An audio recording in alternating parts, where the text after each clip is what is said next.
बिस्मिल्लाहिर्रहमानिर्रहीम। बात चल रही थी इनके मुहक्किक ज़ुबैर अलीज़ई साहब के हवाले से। ये लोग कहते हैं कि वो बड़ा मुहक्किक था और ज़माने का इब्न हज़म था और उसके मिसाल पाकिस्तान में अपने वक़्त में नहीं था।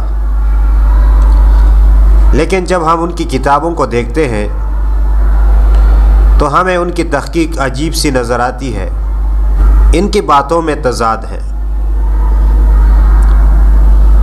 उनमें से कुछ बातें मैंने आपके सामने रख दी और आज के मजलिस में भी एक बात अर्ज़ करने जा रहा हूँ। वो ये है कि ये अपने माहनामा अल हदीस शुमारा नंबर 17 उसके सफ़ा 20 पर लिखते हैं कि इमाम अबू हनीफा रहमहुल्लाह ताबी नहीं थे, जबकि ये अपनी दूसरी किताब तरीक़ुल जन्ना अल मारूफ जन्नत का रास्ता उसमें लिखते हैं कि सिक़ा ताबीईन और आइम्मा मुस्लिमीन उनमें सबसे पहले इमाम अबू हनीफा रहमहुल्लाह का नाम लिखा है। यानी एक तरफ तो कह रहे हैं कि इमाम साहब ताबी नहीं थे, दूसरी तरफ अपनी दूसरी किताब में लिखते हैं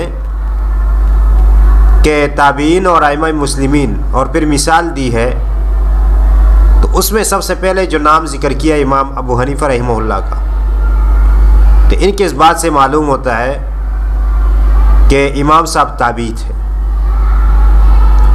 लेकिन इनको क्या कहें, दिमागी मरीज़ कहा जाए या क्या कहा जाए, कि अपने एक किताब में कुछ लिखते हैं और दूसरी किताब में कुछ लिखते हैं। ये इसकी तहकीक की हालत है। बाकी अल्लाह ताला से दुआ है कि अल्लाह ताला हमें सही बात समझने और उस पर अमल करने की तौफीक अता फ़रमाए। वमा अलैना इल्लल बलागुल मुबीन।